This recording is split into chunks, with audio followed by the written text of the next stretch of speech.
What's up, everybody? Arthur Perez of the Ask My Roofer podcast, and today we're joined by a great man. His name is Tommy Garcia with Roofline Supply. Tommy, how you doing today? Doing great. Thank you for having me out there. Awesome. I love having you in the studio. It's great to have you here. Let's just jump right into it. So, Tommy, tell me about your background.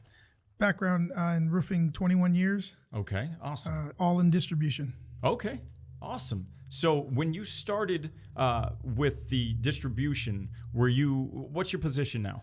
Currently, I'm a territory manager. How long have you been? This month, 2 years. Wow, already?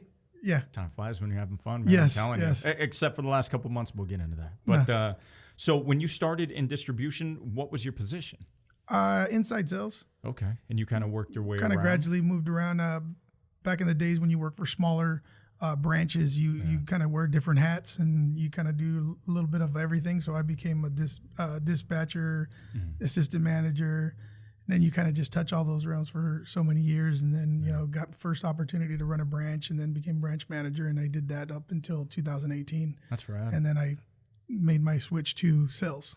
Yeah. Well, congratulations on that. Yeah. I understand it. You're doing a good job, and I know that Roofline Supply is happy to have you.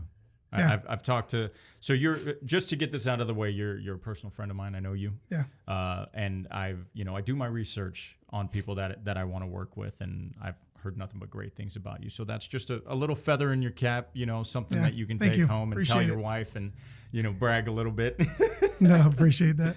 So what does Roofline do? You guys are distribution, right? Yeah, we're distribution, just like the backbone of the industry. Yeah. We are the ones that carry out those loads, get all that material out to all the contractors, and start to finish. Yeah, that's great. So we are geared towards the contractor. I know that you guys have really progressed over the last, I think, 2 years. You were saying you guys have instituted some technology that helps you guys communicate with your clients and things like that. Can you tell me about? Yeah, we have a platform that we use. It's Roof Hub. Okay. It's a really good tool. I mean, is that really, for contractors as well? Yeah, it's geared to all contractors. Our roofing customers that have accounts, they're able to do all kinds of things with this, e-commerce type platform. I mean, they're able to track their loads, on-time delivery, get text, email, pictures. It'll calculate all your rebates for you. That's huge, man. And send all kinds of that stuff back in for the contractor. Takes that off their plates. They're able to online order. They're able to do quite a bit with it. And that's all from their phone? It's a platform that they can access on their phone? It actually can be used through the phone, but I think it's currently it's better suited through an actual computer, PC. PC. But it can be used on the phone. Awesome. I don't know how well it works, but because I haven't personally used it myself. Right. As a contractor, I've used it as a salesman trying to get acclimated to it when we were going through training. Right. So that I can share it and understand it and talk to a contractor about it. Right. So when we're talking about contractors and they call you up and they have a job and they need this material and they tell you it's great access, it's easy. How do you guys go about verifying what contractors do? Is there a method?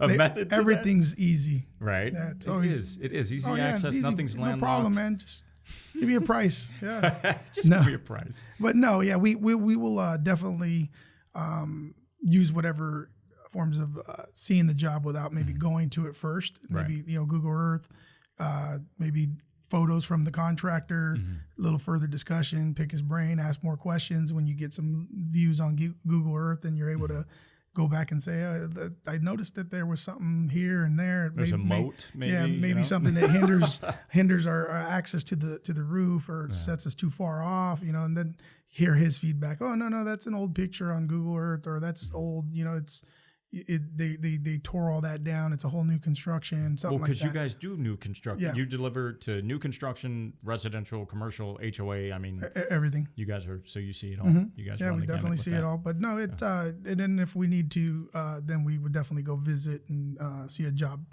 and check out the access and loading conditions ourselves, so that we can have a better idea of how we're going to quote the job. Right.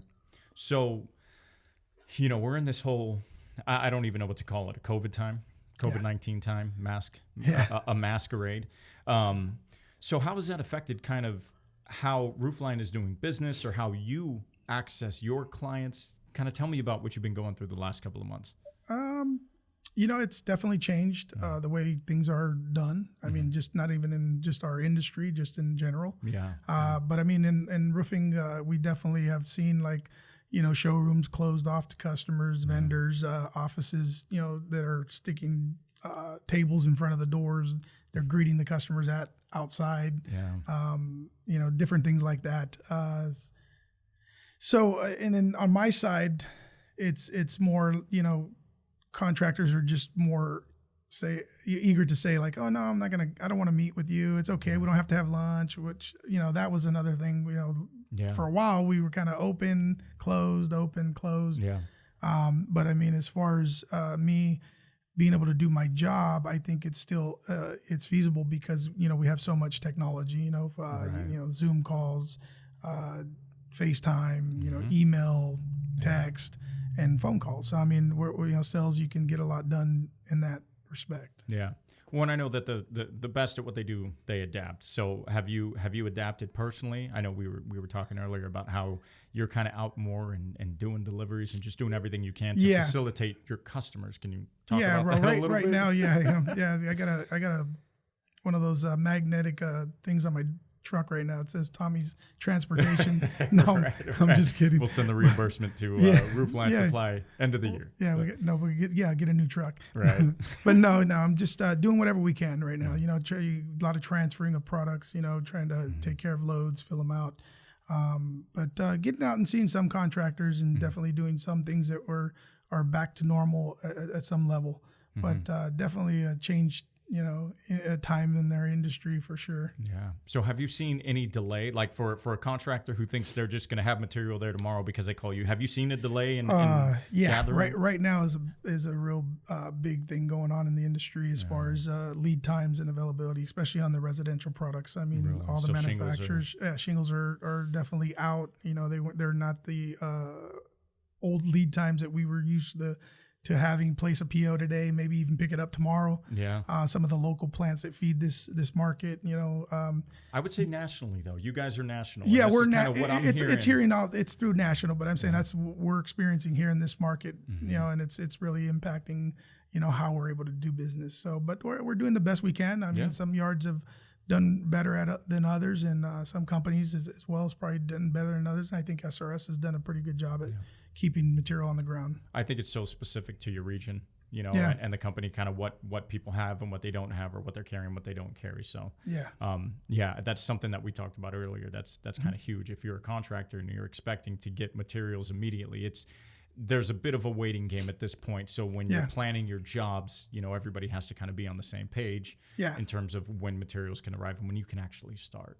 Yeah, and that all changes based on the yard, like for our company, speaking for our company, you got smaller yards, less storage space. So, some regular stocking items are, we try to keep those on the ground, but then there is some special order, products that go above and beyond your everyday, specific series of a shingle, or something like that.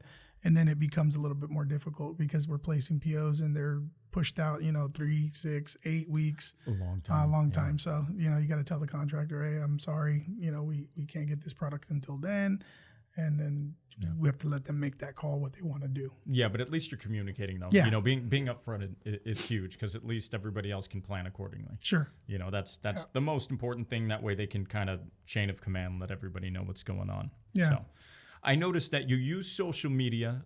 You're really heavy on LinkedIn. Not too much on Instagram, but I see you on there sometimes. We love social media. All things media we love here at Ask My Roofer. So what has drawn you to LinkedIn? Is it just its professionalism? Do you find more interaction?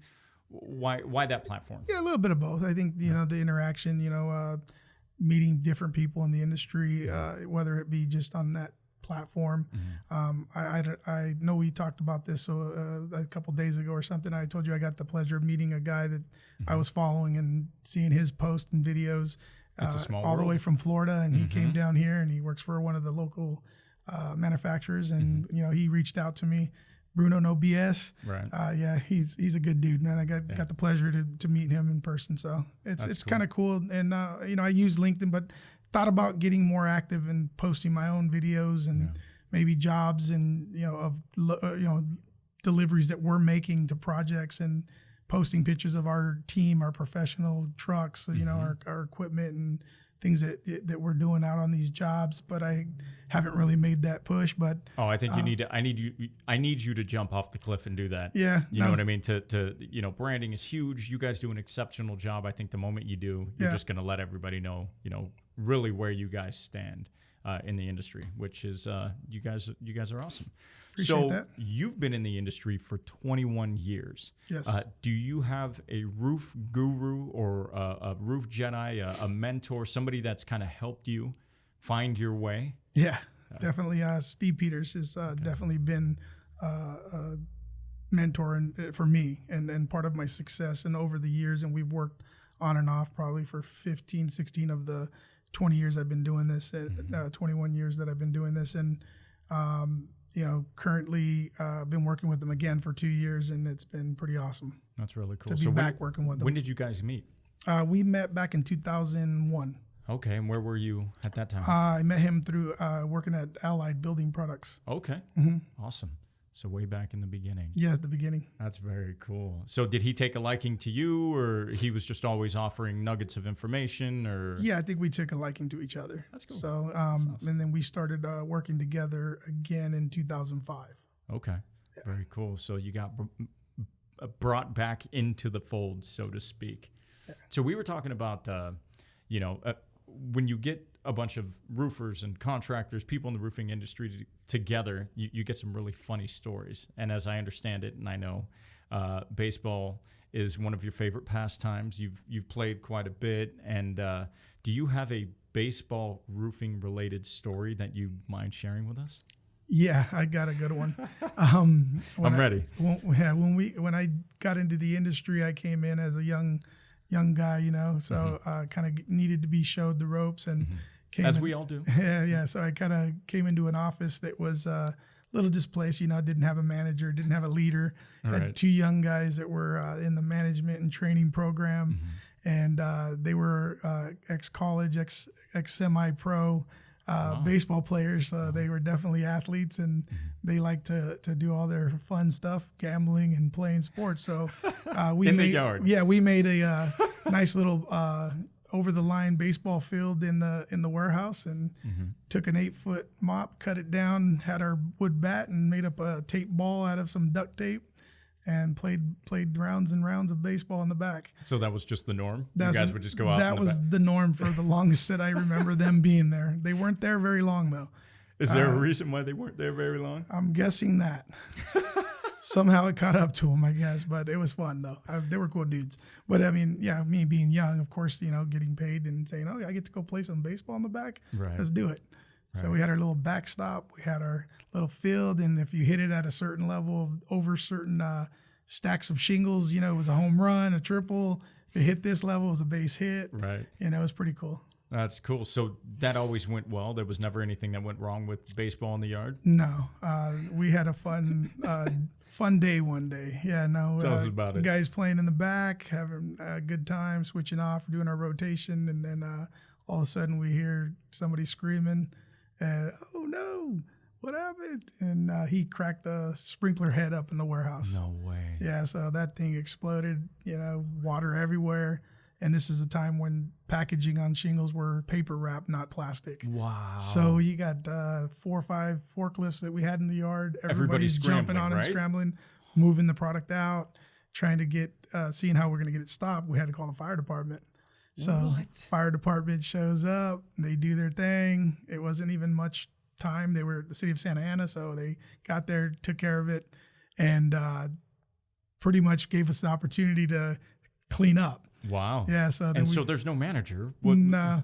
So we that all takes place. The fire department comes, does the fix, doesn't charge us, doesn't give us a bill. Shout out to the Santa Ana Fire Department, right? Yeah. So, there's one thing that we could actually smile about. And we're cleaning, the yard guys are cleaning and sweeping water out so that it could dry, and then we start putting product back. And as we're putting the last few pallets back, the person that was in the charge of the branch at that time walks in. No way. Yeah.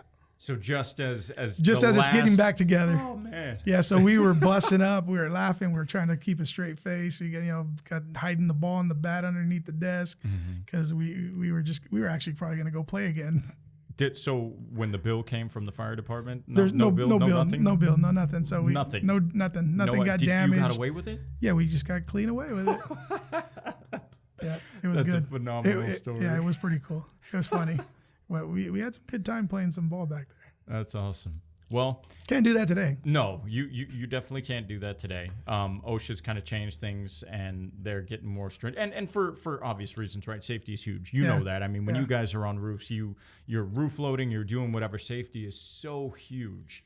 How often are you guys doing like safety meetings, safety checks? Do you guys have the toolbox talks like contractors do? What do you guys do? Oh yeah, SRS has a real extensive safety program. Okay, so you guys like most distributions today, they don't have they have so much to look out for, and that's one of the things I like about SRS is they're really in tune to their employees. They really care about their employees because they know that's their biggest success in being in the industry. Yeah. So they have programs. I don't get too involved in that aspect anymore because I'm not in management in an office or in the branch, but they do. I see them doing it when I get into the office. The dispatchers, or they'll appoint like a safety leader. Yeah. Somebody that's going to run the safety meetings and be accountable for all the paperwork that needs to be in the employees' files. Which is a lot. Yeah. Right. Yeah. Which is a lot. Which I'm glad I don't do that no more. Exactly. You got away with that one. Yeah. You're back in sales. Hopefully we'll be doing lunches again. Yeah. And all will be right with the world. Yeah. So, well, Tommy, I really appreciate you coming on the show. You were definitely a friend of Ask My Roofer. Is there anything you want to plug or any shout outs you want to give? No, thank you for taking the time, and awesome. Just a shout out to my company, making a great environment for us to be successful. And, if you guys want to look me up, like Arthur said, currently I'm just LinkedIn, but look me up if you need any help in the roofing industry on this side of the world. Just give me a holler. Yeah, absolutely. Well, I'm Arthur Perez. This is the Ask My Roofer podcast, and you guys know the slogan: stay safe out there.